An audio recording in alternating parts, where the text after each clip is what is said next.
I wrote about the Flaming Lips album Zaireeka, and I'll read this little bit and then I'll give you some context after that. Many things make this book about Flaming Lips' 1997 album Zaireeka different from the others in the 33 1/3 series. For starters, I've only really listened to it the way it's supposed to be listened to a handful of times. Zaireeka isn't a record I'd have on repeat at any point. While I've thought about it often in the years since it was released, I haven't played it over and over again, or had it take over my life. I've never listened to it in a car. It's never soothed me on a plane ride. I've never put a track from the record on a mixtape, spun the record to lift my spirits after something depressing happened, or thrown it on randomly while having a few drinks with friends. Zaireeka doesn't lend itself to casual consumption. Like dinner and a movie for a young married couple with a new baby, listening to this album is something that has to be planned. Zaireeka is perhaps the most inconvenient album ever to receive widespread release. As records go, it's a pain in the neck. Zaireeka is an unusual album that comes on 4 CDs. Unlike a retrospective box set, each of the 4 discs contains different portions of the same 8 songs, and they are to be played simultaneously. That means you need 4 stereos to hear it, which in turn implies that you'll need at least 4 hands, a foot will do at a pinch, to press play on 4 separate CD players. Since few people outside of those writing reviews for Stereophile have 4 full stereos lying around, Zaireeka requires the like-minded to pool their resources. It's designed for friends to get together and listen to the album collectively. Boom boxes are acceptable, which is mostly what we have here today, but to really hear Stephen Drozd's drums and feel the immersive nature of the album's extreme frequencies and rich arrangements, at least one proper stereo with some decent bass response is preferred. I think we have that too. All in all, Zaireeka takes some work. When I told people I was going to be writing a book about Zaireeka, a typical wise guy response was, "Are you going to write 4 books meant to be read at the same time?" I'd laugh, but in the back of my mind I thought, well, sort of. Because while this book is not a William Burroughs-style cut-up or a fold-in with different sections overlapping in random ways, it is indeed a book with 4 discrete parts, each divided into 8 sections. All along I had an instinctive desire to approach Zaireeka from different angles, to think about what it is and how it works from as many perspectives as possible.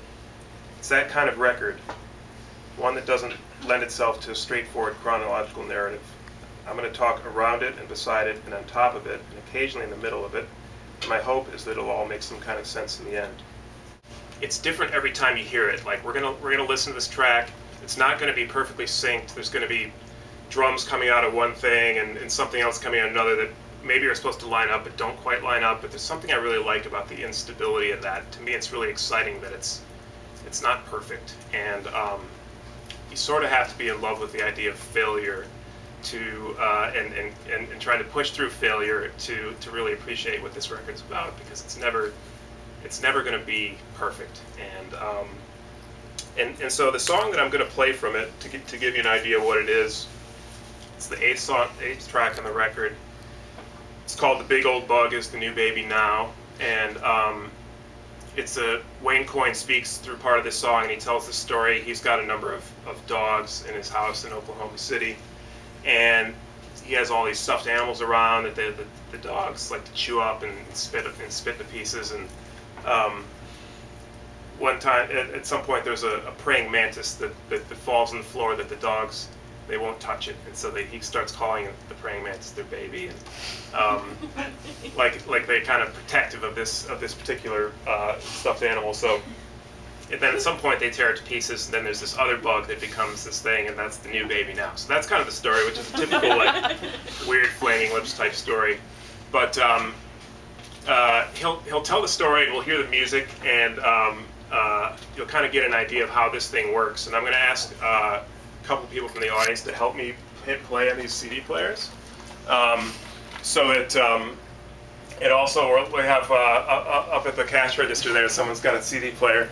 So I'll go ahead and run this one, but if somebody over here could hit play on this box here, I think that I have them all queued up. This is a very strange CD player here, but yeah, if you just hit play this way, then it'll start up. And then I'll count to. Can you do that one? Okay.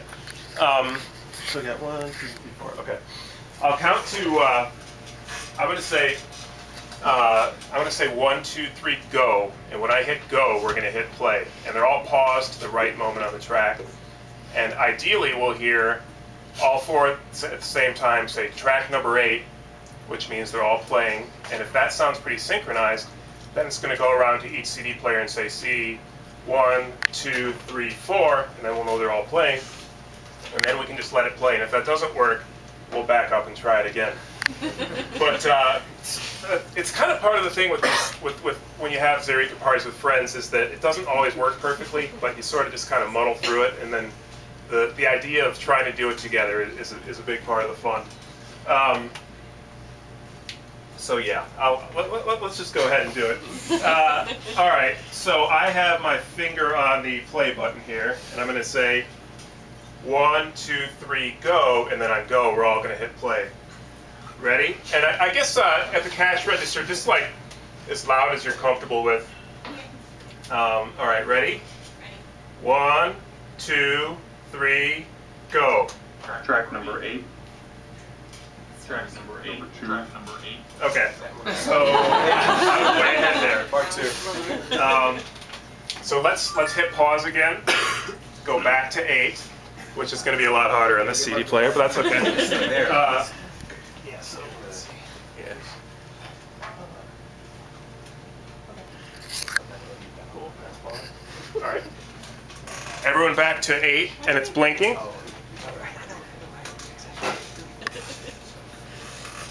Track number. Track number. Somebody else want to do that? What do you say there, Steven? Take a look at it. Is it on 8 and blinking? No, it's on 0. Well, actually, it may not display all that, so let's see what it says. I keep sending it back, but then it just won't let me. Yeah, that's fine. 8. Okay. All right, perfect. All right. No. Let's give it one more shot here. Everybody ready? 1, 2, 3, go. Track number 8.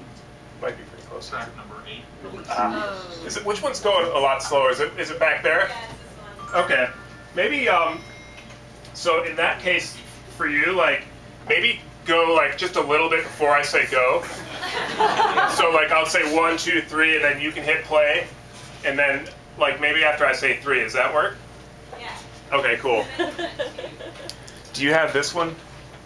Yeah, I'm on this. Okay, cool. All right, ready? 1, 2, 3, go. Track number 8. All right, I think. Number 8. Actually, that's cool. Yeah, that's not bad. That's cool.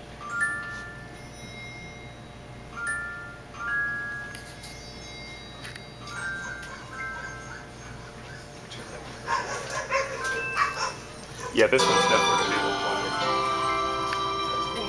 quieter. We have 3 dogs. that love to chew stuff up. So we're always getting them toys and stuffed animals and stuff so they can destroy. So like at some Usually point, wherever we one get CD will be straight quiet pieces for a minute within or a so, couple days. and then something will come out of here, and of And course one there's day, 2 channels, I so noticed that the there's stuffed animal different we got sound coming from up in there. for about a week, and it had remained relatively unharmed. A little bit dirty, but it really didn't have any damage. So I was kind of watching it for the next couple of days, and I noticed that for some weird reason, this little stuffed animal seemed like they all liked it for some weird reason. It was special to them. And not only did they not chew it up, but they sort of made it seem like it was their baby. Like It was some sort of, they treated it as though it was their own baby. So I thought, this is weird, how strange this is. Of all the toys and things that we get for some weird reason, this one. It wasn't really any different than the rest. This one is picked to be special. One of the interesting things about it to me is that, like, So there you go.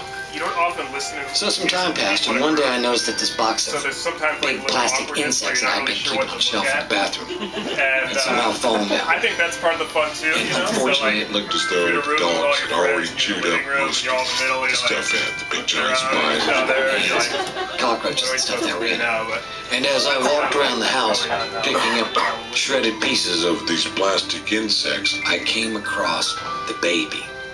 You know, they're stuffed animal baby. and there it was, just torn to shreds. Like everything else, all the other stuff. Finally, this one was torn to shreds. So later on, I come across one of the giant grasshoppers that for some reason, Hadn't been chewed up at all. not even as much.